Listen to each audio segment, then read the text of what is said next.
Run your hand across that old table in your kitchen, the one that's outlasted 3 couches and a refrigerator. Feel how the joints don't wiggle. That's not luck. That's a secret. A secret the furniture store hopes you never learn, because the day you learn it, you stop buying their particleboard. You stop replacing your dresser every 7 years. You start building things that your grandchildren will fight over someday. I was raised in Lancaster County, Pennsylvania. Plain folks, no power tools humming in the shop, no electric anything, just hand planes, a few good chisels, and knowledge passed down so long nobody remembers who started it. And here's what nobody in the modern world wants to tell you. The reason your furniture falls apart isn't bad wood. It's that the people who built it were never taught the 8 things I'm about to share with you. Some of these you can do this weekend with tools you already own for less than the price of a cup of coffee. Stay with me, because right around the middle, I'm going to show you the trick my grandfather used to make a joint stronger than the wood around it using nothing but water and a little heat. The English are now selling machines to do this. We did it with a damp rag. Now, before we get going, do me one small favor. Tell me down in the comments where you're watching from and whether you've got an old piece of furniture at home that wobbles, cracks, or just won't hold together. I read these, and it tells me which troubles to help you with next. I still remember being maybe 9 years old, standing in my grandfather's shop on a cold March morning, watching him reject a perfectly good-looking board. He held it up to the gray light from the window, sighted down the edge like he was aiming a rifle, and tossed it on the burn pile. I didn't understand. To me, it looked fine. He just said, "It'll tell the truth in 5 years, and by then we'll be ashamed of it." That's stuck with me my whole life. So let me hand it down to you. Here's the first thing, and it costs you nothing. Most people pick wood with their eyes. They want the prettiest grain, the cleanest face, the board with no knots. And that's exactly how the lumberyard wants you to shop, because pretty wood sells fast, and they can charge more for it.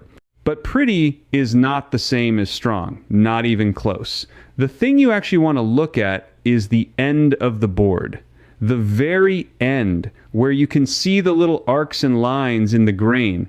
Those lines tell you how the tree was sawn and how the board is going to move once it's in your house. See, wood is never really done moving. Even a board that's been sitting for 50 years still breathes. It takes in moisture in the humid summer and lets it go in the dry winter when your wood stove is running. It swells and it shrinks just a little every single year. That movement is what splits tabletops and pops, glue joints loose. Now, here's what my father taught me. Look at those growth rings on the end of the board. If the rings run straight up and down across the thickness, like a row of fence posts, that's what we call quarter sawn. That board will barely move at all. It's the most stable wood you can get your hands on. If the rings make a big lazy smile across the end, a curve from one side to the other, that's flat sawn. That's the cheap, fast way the mills cut lumber, because they get more boards out of every log, but that board is going to cup. It's going to curl up at the edges like a potato chip when the seasons turn. The Forest Products Laboratory in Madison, Wisconsin, that's a real government research lab that's been studying wood since 1910, measured this exact thing. They found that flat sawn wood moves about twice as much across its width as quarter sawn wood does. Twice as much. So when your store-bought tabletop cracks right down the middle in its second winter, that's not bad luck. That's somebody who picked the board with their eyes instead of the end grain. My people have known this for 200 years. We didn't have a laboratory. We just had grandfathers who watched what lasted and what didn't and remembered. So this weekend, go look at the end of any board before you buy it. Straight lines, good. Big smile curve, leave it on the rack. That one trick alone will save you a tabletop. But picking the right board is only the beginning, because even the best wood in the world will fail if you put it together wrong. And that brings me to the thing that has the whole furniture industry quietly terrified: glue. Now, you'd think glue is glue, right? You walk into the big box store and there's a whole wall of it. Wood glue, super glue, construction adhesive, the expensive kind in the fancy bottle that costs 3 times as much. And every one of those bottles has a marketing promise on it. Here's what they don't print on the bottle. A good glue joint, done right, is stronger than the wood itself. When it fails, it shouldn't fail at the glue. The wood beside it should tear before the glue line ever lets go. If your joints are coming apart at the glue was never the problem. How you used it was, and the number one mistake, the one that breaks more furniture than anything else, is starving the joint. People are so afraid of mess, so afraid of glue squeezing out, that they put on barely a smear. A thin, dry, stingy little coat. And a starved joint is a weak joint. It's full of tiny gaps and dry spots that act like cracks waiting to spread. My grandfather had a saying, if it doesn't squeeze out, it didn't go in. You want to see a little bead of glue push out all along the seam when you clamp it. That bead tells you the whole joint is wet, the whole joint is filled, there are no hungry dry spots hiding inside. Here's the part that'll save you money. That expensive glue in the fancy bottle for furniture that lives indoors, the plain yellow wood glue, the cheapest one on the shelf, the one that's maybe $4, tests just as strong as the premium stuff for ordinary joints. Independent woodworkers have run these tests over and over, clamping boards together and pulling them apart in shop presses, and the cheap yellow glue holds right up there with the costly waterproof kinds. You only need the expensive water-resistant glue for things that live outside in the weather. For your kitchen table, the $4 bottle is plenty. But here's the secret inside the secret. The glue is only half of it. The clamp is the other half. Glue needs pressure to do its work. It needs the two pieces of wood squeezed tight together while it cures, so the glue line is thin as paper. A thick glue line is a weak glue line. The thinner you can squeeze it, the stronger it gets. You don't need a wall full of expensive clamps to do this. My people used wedges, ropes, heavy stones, whatever gave steady pressure. You can use a couple of pipe clamps from a yard sale. You can wrap a rope around the piece and twist a stick through it to tighten it like a tourniquet. We called that a Spanish windlass, and it'll put more squeeze on a joint than a man can with his bare hands. So pick the right board, glue it wet, clamp it tight, wipe the squeeze out with a damp rag. That's furniture that outlives you. Now, I told you at the start about a trick with water and heat that makes wood do something the modern world sells machines for. We're getting close to that. But first, I have to tell you about the joint itself, because a glue joint between two flat faces is the weakest kind there is. This is the third thing, and it's where the real old knowledge starts. The modern way to join two boards is to slap them together and drive a screw or a nail through them. Fast, easy, and weak. Because that screw is holding against the grain, and wood splits along the grain like it wants to. Every time that board swells and shrinks through the seasons, it works against that screw, just a hair at a time, year after year, until one day the whole thing is loose and you're wiggling a drawer that won't shut. My people almost never relied on a screw to hold the load. We used the wood to hold the wood. The simplest version is something you can cut with a handsaw and a chisel in an afternoon. It's called a dado. All it is a groove. You cut a square bottom groove across one board, and the end of the second board drops down into that groove and sits there, supported on three sides. Now the weight isn't hanging on a screw. It's resting in a pocket of solid wood. You can load a shelf built that way with cast iron pans and canning jars, and it will not sag because the shelf is sitting in a trench, not hanging off a fastener. Look at the back of a cheap bookshelf sometime. The shelves are held up by little metal pins stuck in holes, or worse, by staples shot through the side. That's why they sag in the middle after you load them with books. Now, look at an old Amish or Shaker cupboard. Those shelves are set into dados, buried right into the sides. 150 years later, they're still dead flat. There's a real number on this, too. Furniture researchers who test joint strength have found that a properly fitted dado joint can carry several times the load of a butt joint held with screws before it fails. Several times, and it does it without a single piece of metal, which means there's nothing to rust, nothing to strip out, nothing to work loose. Here's the part the cabinet companies don't advertise. A dado takes a few extra minutes to cut, and minutes cost them money on a factory line, so they skip it. They build with staples and glue and a pretty veneer over the top, and they ship it to you in a flat box, and they absolutely know that it'll be in a landfill before your youngest grandchild is grown. That's not an accident. That's the business. A chair that lasts forever is a chair they only sell you once. But we're plain people. We don't think a thing should be designed to die. So let me show you how to make the joints themselves into something that grips. This is the fourth thing, and now I can tell you about the water and the heat. When you join two pieces of wood and you want them to grab hold of each other forever, the old trick is to cut them so they pinch. A dovetail joint, those little fan-shaped fingers you see on the corners of a good drawer, is shaped so that it physically cannot pull apart in the direction the drawer gets yanked. You can take all the glue out of a well-cut dovetail and it'll still hold because the shape itself is a lock. That's why a 200-year-old chest of drawers still has tight corners, while a modern one comes apart at the staples.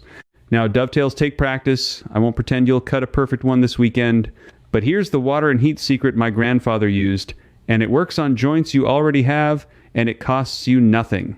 Wood swells when it gets wet. You know this. A door that sticks in the humid summer is wood that has swollen. Well, you can use that on purpose. When my grandfather drove a wooden peg into a hole to lock a joint, he didn't drive it in dry. He'd take the peg, the little wooden dowel, and he'd dry it out extra by the wood stove first, bone dry, shrunk down small. Then he'd drive it into the hole and put a single drop of water on the end. The peg would drink that water, swell back up to full size inside the hole, and lock itself in so tight you could never drive it back out. It became part of the wood around it. We call that a drawboard, swelled peg, and a joint pinned that way has held barns up through 150 Pennsylvania winters. And the heat part, if you've ever got a dent in a wood surface, a hammer mark, a place where something heavy got dropped and crushed the fibers down, you don't sand it out. Sanding just digs a bigger hole. Instead, you lay a damp cloth over the dent and touch a hot iron to it just for a few seconds. The steam goes down into the crushed fibers, they drink it up, and they swell right back to where they were. The dent rises up out of the wood like magic. It just disappears. The English are now selling little steaming machines and dent repair kits for $30, $40 to do exactly this. My grandmother did it with the iron she used on Sunday shirts and a rag from the rag bag. Same physics. The water swells, the crushed wood cells, the heat speeds it up, and the dent lifts. You already own everything you need. So there's the middle trick I promised you. Water and heat. Swelling wood on purpose to lock joints and erase damage. Hold on to that, because at the very end, I'm going to give you the oldest version of this idea, the one that the modern world completely forgot, and it's the best of all. But maybe right now you're thinking, this is all fine for somebody building new furniture, but I'm not about to start cutting dovetails. I've got a house full of furniture already. Some of it's good and some of it's tired. What about me? I hear you. And this next part is just for you. Because the truth is, most of the value in these old ways isn't in building new. It's in keeping what you already have alive. My people almost never threw out a piece of furniture. We fixed it. We fed it, we passed it down, and there are 3 things you can do this weekend to furniture you already own with no special tools that'll make tired old pieces look and feel better than anything you could buy new. The first one is for every wobbly chair in your house. You know the one. The chair at the table that rocks, that you've tightened, and it just keeps coming loose. Here's why it won't stay tight. Over the years, the round end of the leg rung has shrunk inside its hole, and now there's a tiny gap, and that gap lets it wiggle, and wiggling makes it looser, and around it goes. The modern fix is to flood it with glue, which doesn't work because glue doesn't fill gaps, it only bonds tight surfaces. The hardware store will sell you a special expanding repair compound for it. You don't need it. Here's the plain fix. Take the loose rung out of its hole, wrap a little thread, plain cotton sewing thread around the end of it, a few snug turns, and put a dab of that yellow glue right over the thread. Now push it back in. The thread takes up the gap, the glue soaks into the thread and the wood, and when it dries, you've got a tight joint again. That chair will be solid for another 20 years. Cost you about a nickel's worth of thread. The second thing for your existing furniture is about the finish, the surface itself. Old furniture goes dull and gray and lifeless, and people think it's ruined, so they either throw it out or they pay a refinisher hundreds of dollars to strip it down to bare wood. Most of the time, that wood isn't ruined at all. It's just thirsty and dirty. For generations, before there was a single product to buy, my people fed wood with a simple mix. Equal parts of vinegar and any plain oil from the kitchen, and if you had it, a little boiled linseed oil, you wipe it on with a rag, let it sit a few minutes, and wipe it off. The vinegar cuts through the old greasy grime and the years of hand oil and dust. The oil sinks down into the dried out wood and brings the color back to life. A gray, dead-looking old dresser comes back so deep and warm you'd think it was a different piece. And you did it with what's in your pantry for pennies in 20 minutes. There's good reason it works, too. Old, dry wood and old finishes have lost their oils to evaporation over the decades. Penn State's extension folks and plenty of conservation researchers will tell you that what aged wood craves is moisture and oil put back gently. The furniture care companies know this perfectly well. That's why their expensive polishes are mostly oil and solvent in a fancy can with a nice smell added. You're paying $8, $10 for what amounts to a few cents of oil. We've been mixing our own since before those cans existed. The third thing for what you already own is the easiest of all, and it'll stop your good furniture from ever cracking in the first place. Most cracks in tabletops and dressers happen in the winter, when the heat's running and the air in the house goes bone dry. The wood loses its moisture too fast, the surface shrinks faster than the inside, and it splits. The old way to prevent that costs nothing. You just keep a little moisture in the air near your good pieces in the winter. A pan of water on the wood stove, a bowl set in the corner. In the old days, we always had water evaporating somewhere in the house in winter, off the stove, off the wash. The English sealed up their houses tight and ran dry forced air heat and then wondered why their grandmother's table split in January. Keep some moisture in your winter air and your furniture will never crack. That's stewardship. You take care of the thing, and it takes care of the next generation.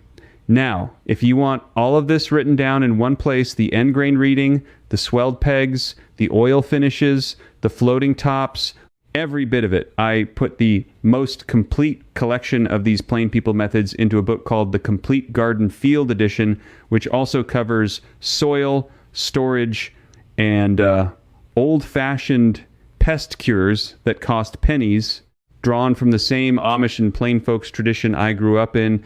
It's the kind of reference you keep on the shelf and hand to your kids. You can find it linked in the description for $97, and it's the kind of thing that pays for itself. The first weekend you use it, everything in one place, nothing left out. So nobody's left out here. Whether you're building new or keeping the old alive, the knowledge serves you. But now let's get back to the building secrets, because the next one is the one that separates furniture that survives from furniture that surrenders. This is the fifth thing, and it's about letting the wood move. I told you earlier that wood never stops breathing. It swells and shrinks across its width every season, forever. Now, here's where almost everybody, even some folks who should know better, gets it wrong. They build something solid and strong, and they fasten it down tight everywhere, locking every part to every other part, no room to budge, and they think tight is good. Tight is strong. But you cannot stop wood from moving. You can only decide whether it moves gently or whether it tears itself apart trying. If you screw a wide solid top down tight at both ends, that top is going to swell in summer with nowhere to go, and it will buckle, or it will shrink in winter with nowhere to go, and it will split. You didn't make it stronger, you set a trap for it.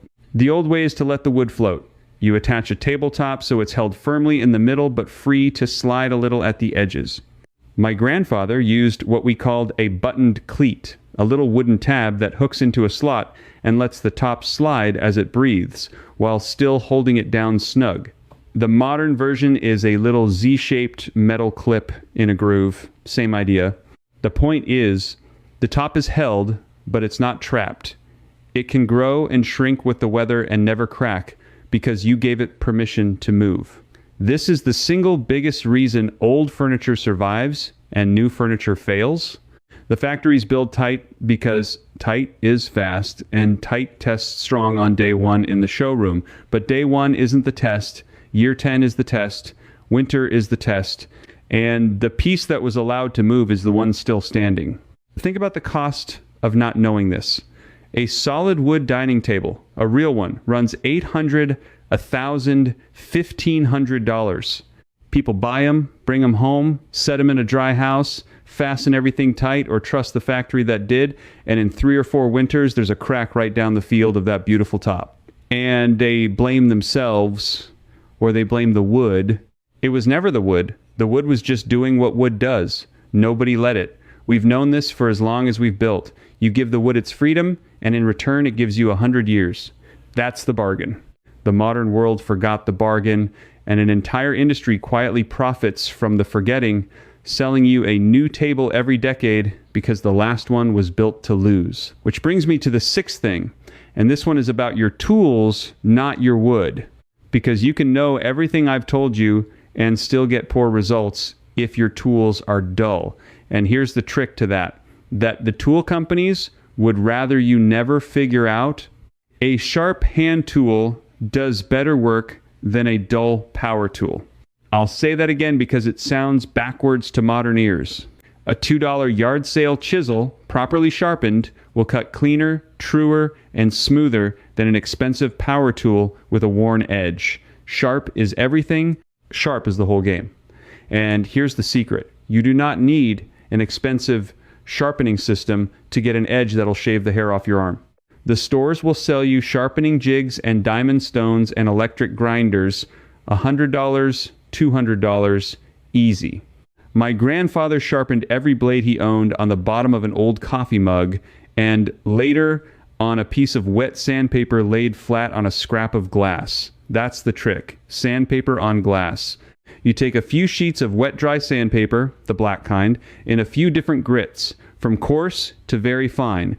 You lay a sheet flat on something dead flat, a piece of glass, a floor tile, a granite scrap, a few drops of water to hold it down, and you rub the back of the blade flat on it, then the bevel, working from the coarse grit to the fine, until the edge comes up. The flatness of the glass makes the blade flat. The sandpaper does the cutting. For a few dollars in sandpaper, you get an edge as good as any $200 stone will give you. Woodworkers call it the scary sharp method, and it shames equipment that costs 100 times as much. A sharp blade also makes the work safe and easy.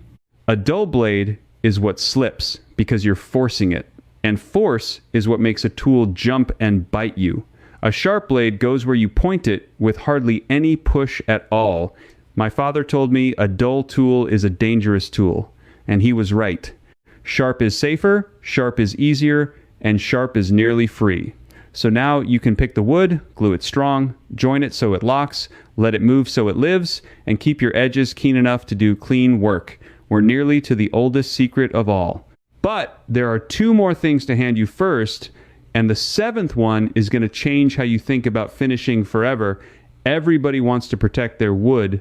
So they go buy polyurethane, that plastic in a can finish, and they brush on coat after coat until the wood is sealed under a hard shell. And it looks shiny in the store. But here's the trouble nobody tells you.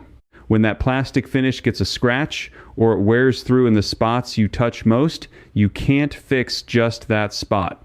You have to strip the whole thing and start over because the new won't blend with the old. It sits on top of the wood like a layer of glass, and when the glass cracks, the whole pane has to go. The old finishes worked completely differently and far better for furniture that gets used. My people finished wood with oils that soak in, not plastics that sit on top. An oil finish goes down into the wood and becomes part of it, and when it gets a scratch or wears thin, you don't strip anything. You just wipe a little more oil on that spot, and it blends right in, invisible, like it never happened. The finish heals. The simplest one is boiled linseed oil, which has been used on wood for hundreds of years. You wipe it on, let it soak, wipe off whatever didn't soak in, and let it cure. It brings out the deep figure in the grain in a way no plastic finish ever will. The wood looks alive because the light goes down into it instead of bouncing off a shiny shell. And it feels like wood under your hand, warm, not like cold plastic. Now I'll give you the one warning that matters, because it's the only dangerous thing in this whole talk, and the old folks all knew it. The rags you use for oil finish, the ones soaked in linseed oil, you cannot wad them up and throw them in the trash. As linseed oil cures, it gives off heat, and a balled up oily rag can heat itself up enough to catch fire on its own. It's true, it happens, and it's the reason for more shop fires than anything else. So when you're done, you lay those rags out flat to dry on a stone or hang them over the edge of a metal can outside one at a time until they're stiff and dry. Then they're safe. My grandfather drilled that into me before he'd let me touch the oil. Lay the rags flat, always. That oil finish costs a fraction of what a fancy can of polyurethane costs. It looks better, and it's the only finish you can repair without starting over. The finish companies sell you the plastic because the plastic fails in a way that makes you buy more. Are you seeing the pattern yet? Every single place where they've got an expensive product, my people had a cheaper way that worked better and lasted longer. That's not a coincidence. That's a whole world built on selling you the solution to a problem the old ways never had. So that's 7. Pick the wood by its end grain, glue wet and clamp tight, join with dados that carry the load. Lock it with swelled pegs and steam out the dents. Let the top float so it never cracks. Keep your edges scary sharp for pennies. Finish with oil that heals instead of plastic that fails. And now the 8th, the one I saved for last. The oldest secret of all, the one the modern world forgot so completely that they think it's impossible, and yet it's the simplest thing in this whole talk. This is the recovered knowledge. This is the one to remember. You can bend solid wood with nothing but water and heat. I told you back in the middle that water and heat were going to come back around bigger. Here it is. The curved back of a good rocking chair, the round hoop of an old wooden bucket, the bent rim of a sieve, the curve of a sled runner, the graceful arch on the back of a Windsor chair. People look at those curves and they assume the wood was cut that way, sawn from a big curved piece, or laminated, glued up from thin strips. And the modern shops do it the expensive, wasteful way, cutting curves out of straight boards and throwing half the wood away, or buying costly machines to glue up bent laminations. My ancestors did it with a pot of boiling water and a wooden form. And it makes wood do something it can do nowhere else. Here's the science, plain as I can make it. Wood is made of long fibers held together by a natural glue the tree makes, called lignin. Think of it like a bundle of dry spaghetti, stiff and snappy. Now, what happens to spaghetti when you put it in hot water? It goes soft and bendable. Wood does the very same thing. When you get wood hot and wet all the way through with steam, that natural lignin glue softens, and the whole piece of wood goes limber. You can bend it around a form like it's made of leather. And then, here's the beautiful part, when it cools and dries, the lignin sets up hard again and locks the wood in its new curved shape forever. It remembers the curve. No glue, no cutting, no waste. One straight piece of wood becomes a perfect curve and stays that way for 100 years. This isn't folklore. There's a real record of it. The Forest Products Laboratory in Madison, the one I mentioned, published detailed bulletins on steam bending wood back in the early 1900s, measuring exactly how long to steam a board, about 1 hour for every inch of thickness, and how green or dry it needed to be. The government wrote it all down because it mattered for making wagon wheels and tool handles and ship parts and airplane frames in those days. And then the world moved on to steel and plastic and forgot the whole craft. But the plain people never stopped. We kept bending wood with steam the entire time the outside world forgot it was even possible. And you can do it at home this weekend with things you already have. You don't need a fancy steam box. For a thin piece, you can wrap it in wet rags and pour boiling water over it, or lay it in a length of stovepipe with a pot boiling underneath, or even soak it in very hot water in a trough. The rule is simple. About an hour of good steam for every inch of thickness, then bend it slow and steady around a curved form you've made from scrap wood, clamp it there, and walk away. Let it cool and dry for a day or two.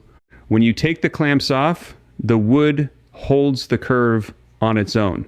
The first time you do it, the first time a stiff, straight board goes soft in your hands and bends like a willow branch and then sets hard in a perfect arc, you'll feel like you discovered a secret the whole world lost.